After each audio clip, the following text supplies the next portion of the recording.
Gimana? Udah deket banget. Rangkaian Pak Presiden dari hari kemarin sampai hari ini kan ada banyak sekali agenda yang dilakukan. Terakhir tadi bertemu dengan Raja Charles III. Apa pembahasan yang dibahas, Pak? Oke. Singkat aja ya. Ini dia udah menggigil tuh. Oke. Jadi hari ini tanggal 21 Januari 2026, Bapak Presiden sudah selesai melaksanakan kegiatan di Inggris. Oke. Jadi ada beberapa pertemuan. Yang pertama dengan Perdana Menteri Starmer. Intinya ada 3. Jadi yang pertama ada komitmen investasi sebesar 4 miliar pound sterling, itu sekitar 90 triliun. Kemudian yang kedua ada kerjasama maritim. Kemudian yang ketiga kerjasama dalam pembangunan 1.582 kapal nelayan. Nah, yang menariknya begini. Jadi kapalnya ini nanti menurut Menteri Kelautan akan mempekerjakan sekitar 600.000 orang. Kenapa? Karena nanti diproduksinya, dirakitnya di Indonesia. Oke. Jadi 30.000 sendiri itu untuk awak kapalnya, kemudian 400.000 untuk yang memproduksinya. Oke. Kemudian nanti ada 170.000 itu multiplier efeknya di luar dari yang berkaitan langsung, ya. Itu yang pertama. Kemudian yang kedua, kemarin Bapak Presiden bertemu dengan 24 profesor dari 24 universitas top di Inggris Raya.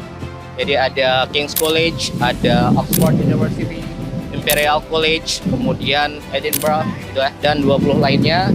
Intinya apa? Intinya satu, yang pertama ada kerjasama pendidikan. Jadi Bapak Presiden ingin membuat 10 kampus baru di Indonesia, terutama di bidang kedokteran. Kemudian di bidang STEM, Science, Technology, Engineering, and Mathematics, itu nanti beliau akan buat di Indonesia. Harapannya dengan profesor-profesor kemarin dari top university di Inggris akan bisa kerjasama. Ada yang penambahan mahasiswa yang kuliah di sini. Kemudian juga ada pembuatan kampus baru, kampus dari mereka di Indonesia. Kita sudah punya di Singosari, itu yang pertama. Kemudian yang kedua juga nanti pertukaran dosen, kira-kira begitu. Jadi ada dari profesor mereka yang nanti akan mengajar di universitas kita. Kemudian yang ketiga tentunya dengan bertemu kemarin ada Menteri Pendidikan UK juga. Kemudian ada dari Russell Group, top-top university itu. Harapannya ranking universitas di Indonesia bisa naik di level dunia. Oke. Kemudian yang ketiga selanjutnya, di antara kegiatan kemarin Bapak Presiden melaksanakan rapat koordinasi dengan tim Satgas PKH di Jakarta. PKH penertiban kawasan hutan yang beliau bentuk 2 bulan setelah dilantik, Januari 2025. Oke.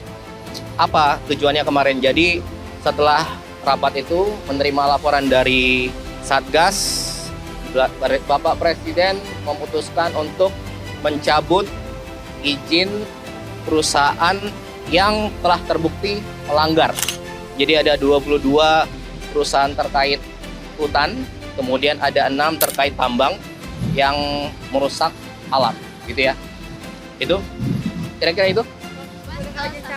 Oh, satu lagi tadi Bapak Presiden bertemu dengan Raja Charles III. Intinya adalah ada kerjasama dan komitmen dari Inggris untuk membantu Indonesia dalam memperbaiki ekosistem dan memperindah pemulihan 57 taman nasional di Indonesia. Oke. Kemudian yang sudah berlangsung sekarang itu ada Taman Nasional di Waikambas terkait gajah. Kemudian juga ada di Pusengan di Aceh. Itu sebenarnya tanah milik Bapak Presiden. Kemudian beberapa tahun lalu beliau berikan ke negara untuk dikelola oleh WWF untuk konservasi gajah. Kira-kira gitu. Itu kurang lebih 90.000 hektar totalnya, tapi ada mencar-mencar. Tapi tidak seluruhnya untuk konservasi gajah. Nanti akan disesuaikan oleh WWF mana yang untuk gajah, mana yang untuk ekosistem lainnya, kira-kira begitu. Dan satu lagi, intinya ini Bapak Presiden kalau keluar negeri itu beliau ingin ada yang didapatkan, oke? Ada produknya, ada hasilnya, ada dampak positifnya untuk Indonesia. Jadi yang tadi saya sebutkan itu dalam waktu 2 hari di sini beliau ingin secepat mungkin, sebesar mungkin ada manfaat yang didapat oleh Indonesia. Kira-kira gitu? Ada lagi? Memang ada di negara lain yang Tentunya ada nanti akan kita konfirmasi setelah sampai di sana. Tapi intinya besok tanggal 22 Bapak Presiden akan ke Davos, ke Swiss mengikuti dan beliau akan berbicara dalam World Economic Forum dihadiri oleh lebih dari 65 kepala negara dan pemerintahan. Kemudian ada lebih dari 1.000 CEO besar perusahaan di dunia. Kemudian intinya beliau akan berbicara mengenai konsep-konsep ekonomi yang beliau pikirkan dan sudah beliau terapkan dalam selama beliau sebelum menjadi presiden dan sejak menjadi presiden hingga sekarang. Dan beliau akan menceritakan hasil-hasil yang sudah pemerintah capai dalam 1 tahun ini. Oke? Dan itu beliau sebut dengan Prabowonomics. Oke, Prabowonomics. Jadi Anda lihat aja besok, nonton besok, oke? Saksikan ya. Oke, kira-kira itu. Udah. Oke, terima kasih semua. Sudah kedinginan.